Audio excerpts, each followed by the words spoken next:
Ada di sini bapak-bapak takut sama istri? Berhenti kau jadi laki-laki kalau takut sama istri. Apa mau takut? Nah kita setengah mati cari ikan uang. Saya seriusin Pak Menteri. Coba lihat Pak. Dari pagi kita keluar mikir untuk istri. Supaya dia bisa beli emas. Supaya dia bisa pakai kudung yang bagus. Supaya dia bisa pakai tas yang mewah. Supaya dia bisa pakai sepatu yang up to date. Semua kita pikir itu. Mana pernah istri kita mikirkan kita bagaimana supaya kita pakai berlian? Tidak pernah. Kita pikir itu Pak. Bukan cuma di dunia, sampai di akhirat. Makanya tidak masuk akal saya kalau ada suami takut sama istrinya. Mana mau takut? Semua kita tanggung dunia akhirat. Ya, di dunia kita tanggung AC-nya. Di dunia kita tanggung cicilan mobil. Di akhirat kita tanggung lagi dosa istri. Lalu dia kasih takut-takut kita. Pret!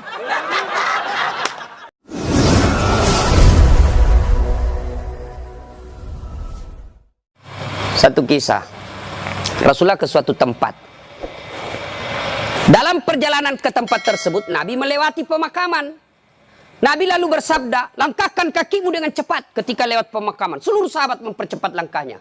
Sampai Nabi di tujuan. Selesai urusan, balik lagi dengan rute yang sama. Lewat di pemakaman, seluruh sahabat melangkahkan kaki dengan cepat. Karena tadi diperintah cepat, tanpa perintah Nabi, percepat langkah. Nabi katakan, tidak usah, kau santai aja jalan. Ya Rasulullah, tadi pergi disuruh cepat, sekarang kau tidak. Kata Nabi, tadi itu, andai kau diberi telinga seperti pendengaranku. Tadi itu waktu pergi disiksa orang dalam kubur. Saya tidak mau lama-lama mendengarnya. Tidak tega saya mendengar dia disiksa, maka saya mau jauh supaya saya tidak dengar. Waktu pulang tidak lagi. Kenapa? Saya dengar berita dari Jibril. Allah perintahkan hentikan siksaanmu wahai penyiksa di kubur. Tidak mungkin saya siksa orang tuanya di kuburnya. Sementara anaknya di dunia lagi belajar mengaji membaca basmalah. Bismillahirrahmanirrahim. Baru kalimat basmalah dia baca anaknya. Allah sudah katakan berhenti kau siksa anaknya, orang tuanya. Nabi tidak mengatakan saya dengar anaknya kursus bahasa Inggris. Anaknya kursus aritmatika. Anaknya kursus komputer. Tidak. Tapi apa? Quran. Maka didik anak kita Quran. Ya Pak ya? Itu dosa anak-anak yang masih sekolah. Kalau kita ini yang sudah punya istri, model durhakanya. Nah, seperti tadi. Lebih takut sama istrinya daripada ibunya. Ada di sini bapak-bapak takut sama istri. Berhenti kau jadi laki-laki kalau takut sama istri. Apa mau takut? Nah kita setengah mati cari ikan uang. Saya seriusin Pak Menteri. Coba lihat Pak. Dari pagi kita keluar mikir untuk istri. Supaya dia bisa beli emas. Supaya dia bisa pakai kudung yang bagus. Supaya dia bisa pakai tas yang mewah.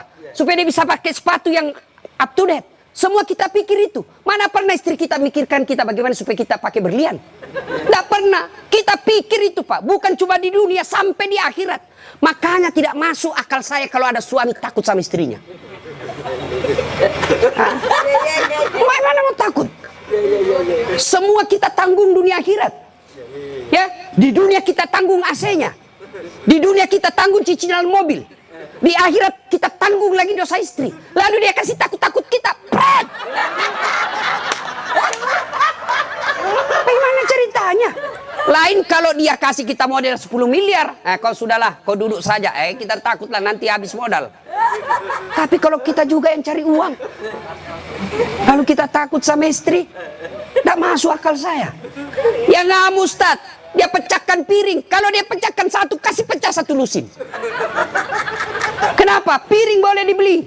Harga diri sebagai suami tidak boleh diinjak-injak istri. Takbir. Yang takbir pasti takut sama istrinya.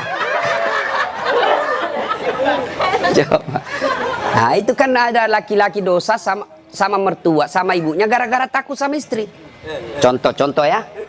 Nih dapat bonus di kantor. Lalu suaminya berkata, "Ma, ini kan COVID lama kita tidak kunjungi bapak di kampung. Kita kunjung tentu bawa wabah buat ibu bapak kita. Sudahlah, ini bonus kita transfer aja. Mudah-mudahan ini bisa digunakan ibu. Beli makanan kesukaan. Dia menikmati akhir usia senja." Apa kata istrinya? "Apa? Ibumu terus. Kawin kok sama ibumu?" Dongok. Mana orang bisa kawin sama ibu? Ada kan ibu ngomong begitu, beleng-beleng. Ini asli belen-belen, mana bisa? Pilih kok, mamamu atau saya. Mana bisa dipilih antara ibu dengan istri? Ini pilihan yang tidak masuk di akal. Kalau saya istri saya bilang begitu, ceraikan saya. Sini kok, saya ajar kok bagaimana isi formulir perceraian. Benar Pak, jangan sampai Bapak berdosa gara-gara takut sama istri. Hilang berkah hidup rumah tangga kalau ibu takut sama istri, berbuat baik sama orang tua gara-gara takut sama istri. Mestinya istri yang baik, dia sujud syukur ketika mertua anaknya. Kenapa? Berdoa, ya Allah, mudah-mudahan anakku juga seperti ini ketika saya sudah punya istri, masih mengingat saya.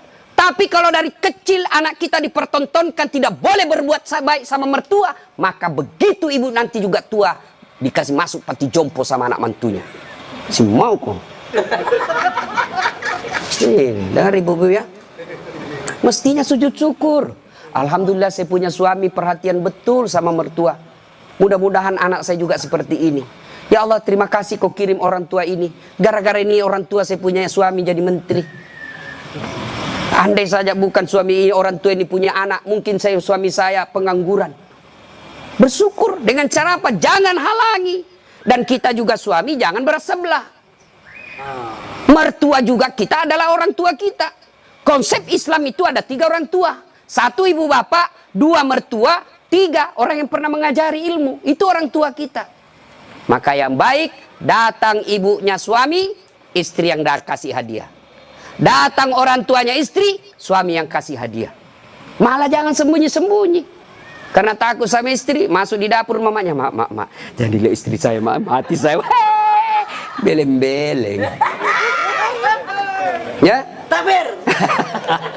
Jangan sampai bapak menjadi anak durhaka hanya karena takut kepada istri. Itu camkan itu Pak. Maka saya bilang sama istri saya, boleh kau marah-marah sama saya. Ada rezeki dari saya, kau habisi duit, itu rezekimu. Boleh kau maki-maki saya kalau kau marah. Boleh kau lempar kepalaku, yang penting tidak dikena. Satu yang tidak boleh sedengar, jangan pernah kau sakiti perasaan ibu saya. Begitu sakit perasaan ibu saya, tidak ada mantan orang tua. Tapi istri, banyak namanya mantan istri. Nah itu harus tegas, ini prinsip buat kita anak. Nah ini golongan pertama yang menderita ketika sakaratil maut, anak yang durhaka kepada orang tuanya. Bagaimana dengan almarhum anak Pak Tony? Atau kita yang sudah meninggal orang tuanya? Ustadz, saya dulu anak durhaka Ustadz. Berapa sering saya kasih keluar air mata ibu saya Ustadz. Tapi saya sudah sadar, saya sudah hijrah sekarang. Tapi orang tua saya sudah ada kubur. Gimana cara berbuat baiknya? 1, doakan. Mendoakan orang tua tidak harus pakai bahasa Arab. Mendoakan orang tua bagi yang menikah, ada 4 minimal kita minta. Ya Allah, ampuni dosanya.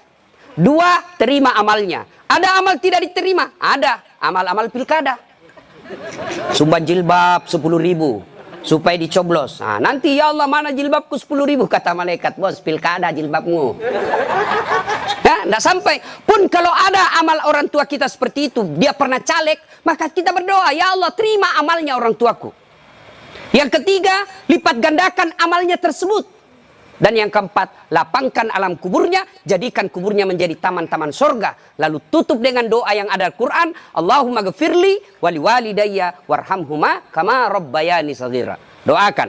Yang kedua, cara berbuat baik kepada orang tua sebelum meninggal adalah bersedekah atas nama orang tua. Saudara-saudara sekalian, saya sebagai anak pertama, ini memang ada hak waris kita. Rumah ini kita 4 bersaudara, kita punya hak waris. Tapi inilah peninggalan Bapak yang beliau sejak jadi pegawai sampai pensiun mencicil rumah ini. Tidak elok rasanya begitu meninggal, beliau tidak menikmati rumah ini. Lebih baik rumah ini kita jual, kita belikan beliau jadikan masjid. Nah, setengah dari ini warisan barulah kita bagi. Bagaimana adik-adik? Setuju? Setuju Kak. Nah, biasa kalau ada begini istri yang menghasut. Apa kek, kau kan anak pertama, masa kau mau diatur sama adikmu, dongo ini. Nah, itu biasa itu begitu. Jadi penghasut. Nah, bersedekah atas nama orang tua. Ada lagi yang berkata tidak sampai kalau sudah meninggal Ustadz. Mau bukti bahwa sedekah kepada orang meninggal sampai? Mau bukti? Mau Pak? Mau, saya kasih bukti. Gimana caranya? Bapak meninggal dulu, saya kirimkan sedekah. Sebab yang begini alam gaib Pak, tidak bisa diakali. Kalau bapak tidak percaya sudah mati duluan deh. Saya kirim Fatihah dengan binatang kurban. Yang ketiga, cara berbuat baik kepada orang tua sudah meninggal adalah mengunjungi karib kerabatnya. Besok lusa anaknya almarhum ya masih hidup, teman-temannya bapak ketika sudah usur, anaknya sudah menjadi pembesar, maka kunjungi karibnya. Itulah cara berbuat baik kepada orang tua yang sudah meninggal. Dan yang paling konkret, kalau mau berbuat baik kepada orang tua sudah meninggal adalah jadilah anak yang soleh atau soleha. Nah ibu bapak saudara-saudara sekalian. Nah ini yang perlu diluruskan. Orang datang melayat, satu, banyak nginjak-nginjak sunnah Nabi. Dua, tidak ada manfaat buat orang meninggal. Tiga, datang bawa dosa. Coba lihat prakteknya saya lihat ini. Kenapa saya bilang datang bawa dosa? Datanglah ibu-ibu gaul. Kudung hitam, baju hitam, rok hitam, kacamata hitam, payung hitam. Saya tanya, kenapa hitam-hitam? Dia bilang, Ustaz, selebriti. Tidak, sunnah itu putih-putih. Dosa enggak hitam-hitam? Tidak, tapi dicintai Allah dan Rasulnya kalau bapak ibu pakai putih-putih. Dua, datang tambah-tambah dosa. Itu tadi sunnah Nabi. Yang kedua, datang tambah-tambah dosa. Kenapa tambah-tambah dosa? Datang cerita jelek aja orang pak. Lewat satu, terutama ibu-ibu tuh. Mulai pintu dia lihat pak, mulai dilihat dari ujung rambut sampai ujung kaki. Lewat si Kobi itu kata orang Bugis, si Kobi nih. Apa? Dia tidak cerita tapi mulutnya matanya sinis. Kenapa? Lipstiknya palsu. Kenapa kau tahu? Melengket di giginya. Sudah satu dia gosip, lewat lagi satu. Tidak serasi kudunya sama roknya. Dia bilang iyo kayak umbul-umbul. Bahkan Ustadz pun digosipnya lewat Ustadz Dasar, itu juga bajunya yang di YouTube. Tadi saya lewat, ada saya dengar, itu juga bajunya yang di YouTube itu Pak Ustadz. Kenapa? Saya pakai baju kau yang sibuk. Nah, itu gosip. Maka ibu majelis taklim saya di Makassar, saya anjurkan ibu datang melayat, satu, ada wudhu. Dua, bawa Quran minimal surah Yasin. Tiga, begitu datang, ibu baca Yasin bareng-bareng. Tidak bisa baca Yasin bareng-bareng, itu majelis taklim yang baik. Ketua majelis taklimnya, saudara-saudara sekalian, mari kita baca Yasin bareng-bareng, saya pimpin. Itu majelis taklim yang manfaat. Bukan ngurus baju seragam. Apalagi memanfaatkan pilkada. Pak, anggota majelis taklim saya 300 pak. Tapi aman pak, tapi minta tolong seragam pak ya. Ada juga majelis taklim memanfaatkan begitu proposal banyak ketika pilkada. Nah, maka majelis taklim yang bagus, ada orang wafat, pimpin tahlilan. Sudah itu tidak bisa baca Yasin Ustaz. Sudah baca Al-Fatihah. Buru-buru Ustaz. Sudah baca Qul huwallah 3 kali. Masih juga buru-buru Ustaz. Sudah tidak tahu baca itu semua Ustaz. Sudah baca saja la ilaha illallah, la ilaha illallah, la ilaha. Itu aja kita ulang-ulang selama kita melayat. Itu pun tidak bisa Ustaz. Ya sudah kau diam saja. Tidak bisa juga diam Ustaz. Ya cepat kau pulang. Daripada tinggal bawa dosa saja. Nah, sudah. Yang ketiga, kenapa tidak ada manfaat buat orang meninggal? Tidak ada yang sholat jenazah. Bagaimana orang lain mau sholat jenazah? Keluarganya aja tidak ada sholat jenazah. Mantunya sibuk ngurus ambulans, iparnya sibuk ngurus tenda, anaknya sibuk ngurus konsumsi. Tidak ada ikut sholat jenazah. Orang lain yang sholat jenazah. Orang lain belum tentu ikhlas. Banyak yang sholat Ustaz. Kenapa banyak? Karena bapaknya menteri. Jadi tidak ikhlas orang. Tapi coba kalau keluarganya, pasti ikhlas. Saya hampir jarang sekali melihat ibu-ibu sholat jenazah. Jarang. Maka jangan heran ketika ibu meninggal sedikit juga yang sholat jenazah. Kenapa? Karena waktu hidup jarang dia sholat jenazah. Maka wafatnya pun sedikit yang sholat jenazah. Ustaz tidak muat rumahnya Ustaz. Di teras. Ustaz tidak ada air. Tayamum. Ustaz tidak ada air. Boleh tidak wudhu. Imam Syafi'i mensyaratkan wudhu. Imam Ahmad boleh tidak wudhu. Karena itu bukan sholat. Dia hanya doa. Saya tidak tahu bacaannya Ustaz. Ikut saja sama imam. Yang penting takbir 4 kali, jangan ruku. Kalau bapak ruku, siap-siap malu sendiri. Nah, ini cerita, wallahualam benar atau tidak. Cerita ini takbir imam. Allahu Akbar. Takbir juga dia. Allahu Akbar. Takbir kedua imam. Allahu Akbar. Dia ruku. Dia, kenapa saya sendirian ruku ini? Takbir ketiga imam. Dia, sekalian sujud deh. Dia sujud. Pas selesai sholat ditanya, kenapa kau sujud? Dia bilang ini orang banyak sekali dosanya. Tidak diampuni kalau tidak ruku. Supaya habis sekalian ya sekalian saya sujud. Ini jawaban orang kepepet. Nah ibu bapak saudara-saudara sekalian. Habis baterainya. Ibu bapak yang saya muliakan, masuklah, diantarlah kita. Diantar ini lagi yang banyak kadangkala mempermalukan Islam. Saya tidak tahu kalau di sini. Saya melihat kalau di daerah sebagian Makassar, Pak, orang meninggal kala-kala demo, Pak. Naik di mobil, dia putar bajunya, orang mati, orang mati. Wah, minggir. Sampai mobilnya orang dilempar. Jangan begitu. Ngapain buru-buru? Jadi sebelum diantar jenazah, keluarga yang berduka pidato.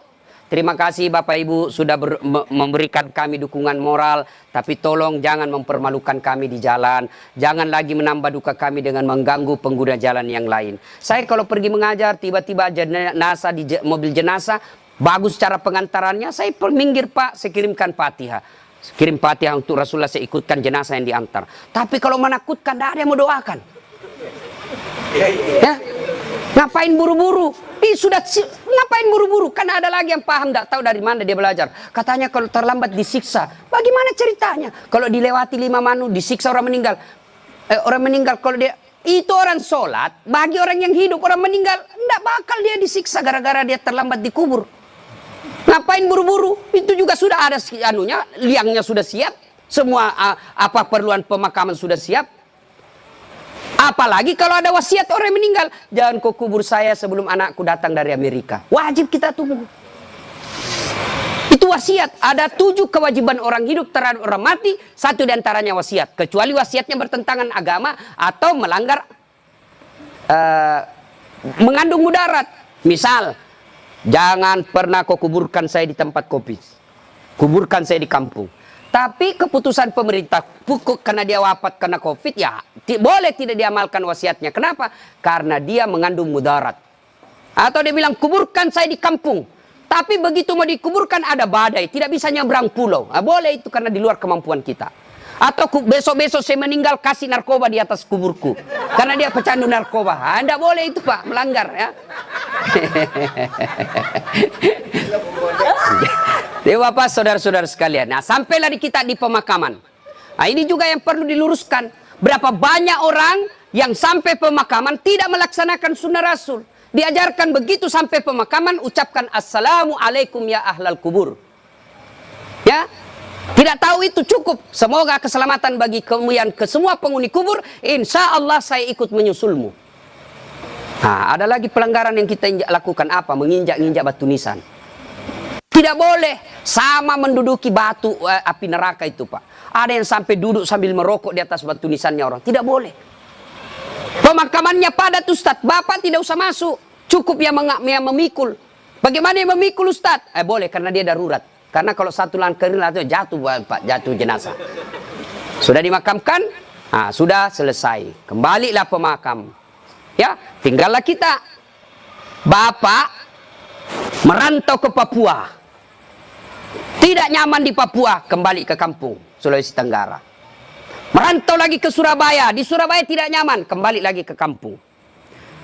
Merantau lagi ke Makassar, Makassar tidak nyaman, kembali lagi ke kampung. Masih ada pilihan. Bapak pegawai negeri ditugaskan ke Papua, tidak nyaman, tidak ada sinyal, Bapak boleh pensiun dini. Tidak disenang saya sama menteri saya, boleh Bapak pensiun dini, tidak ada masalah. Tapi begitu Bapak masuk kubur, senang tidak senang, tinggal kau di situ, tidak boleh kau keluar lagi. Siapa orang yang tersiksa di dalam kubur?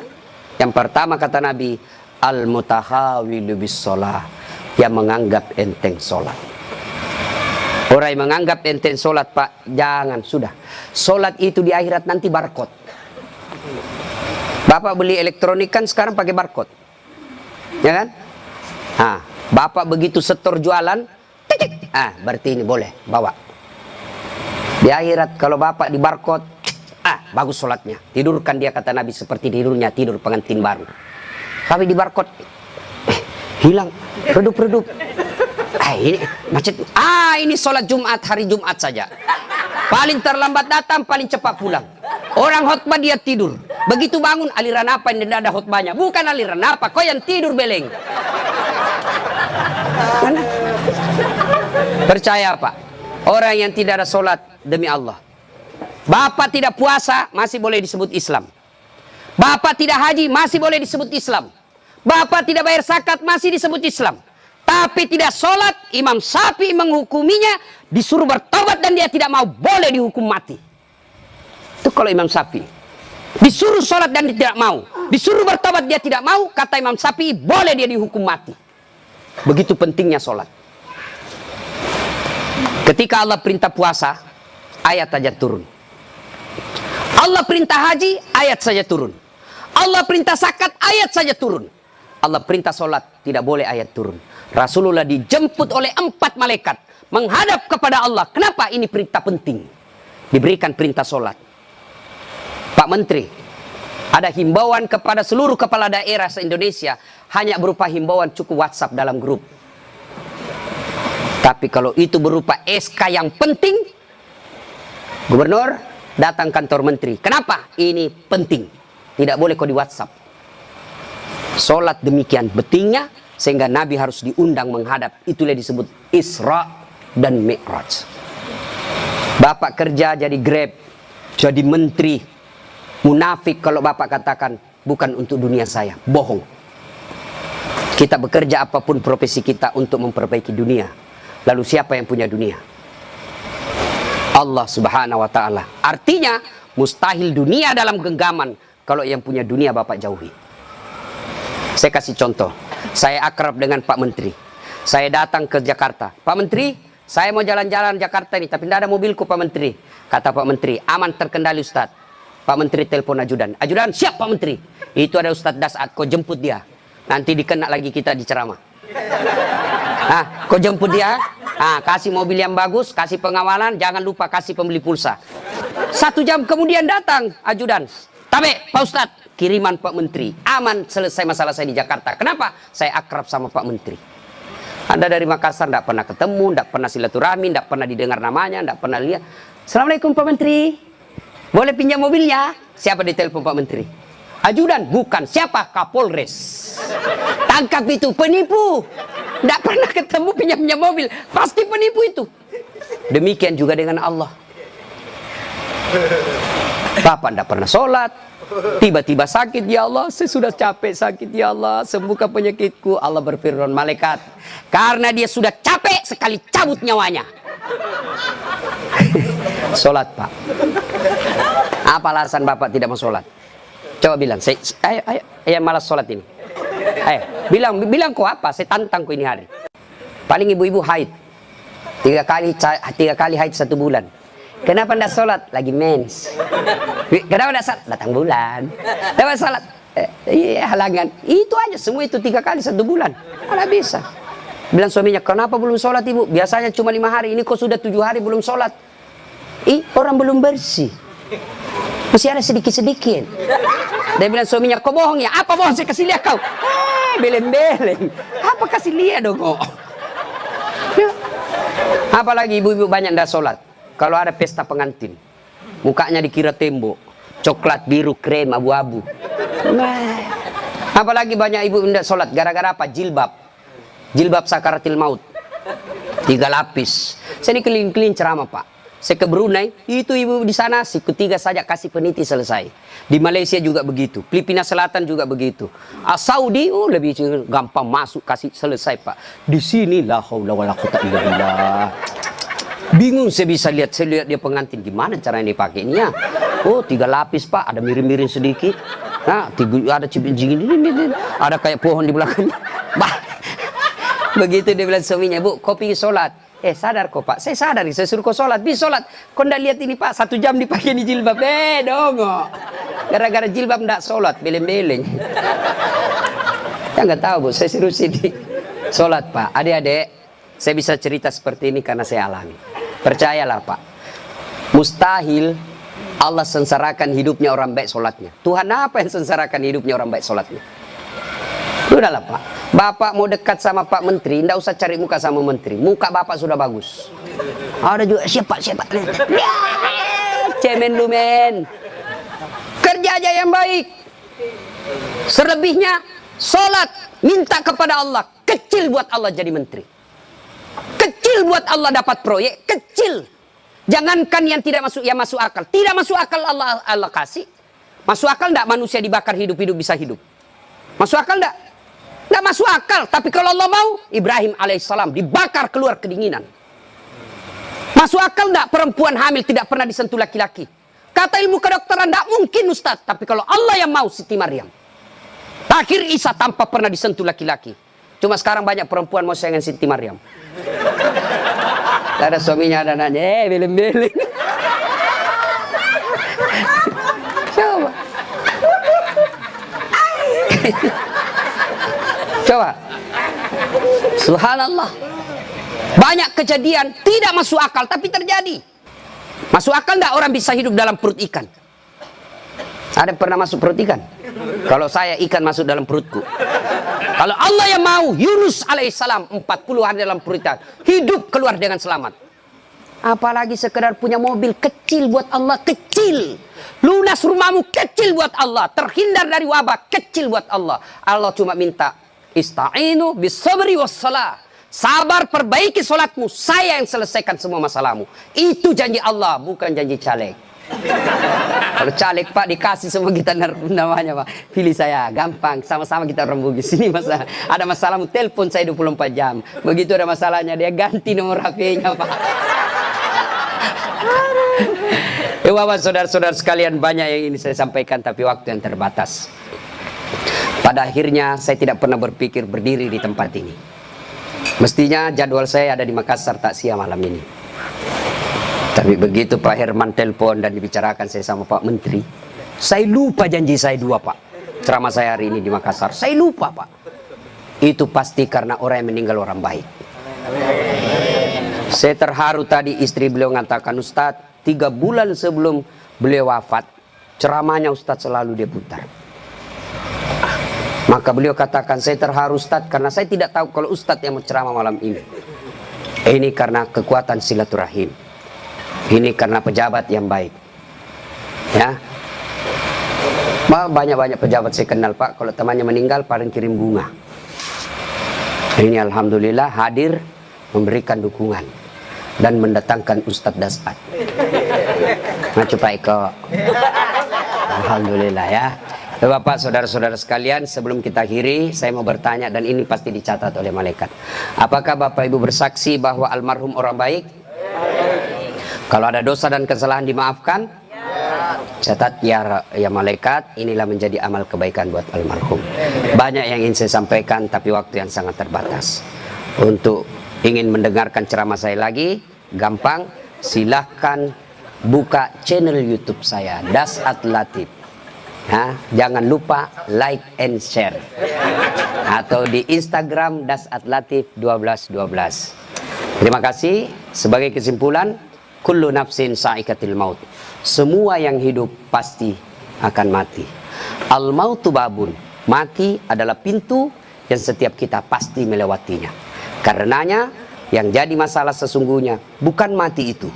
Yang jadi masalah adalah sudah siapkah kita menghadapi kematian itu. Dan apa bekal sebaik-baik dalam menghadapi kematian? Satu diantaranya takwa.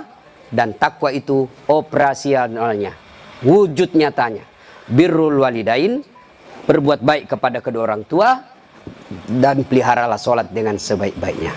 Demikian, lebih dan kurangnya mohon dimaafkan. Nun wal kalam ya misturun, billahi fisabilil haq. Sebelum kita akhiri, mari kita kirimkan suratul Fatihah kepada Rasulullah Muhammad SAW. Khasiat dan keutamanya kita ikhlaskan untuk almarhum Bapak Tony Effendi bin Muslim Effendi. Ila hadratin Nabi Mustafa Muhammad SAW. Summa hususil ruhil almarhum Tony Effendi bin Muslim Effendi. Al-Fatihah.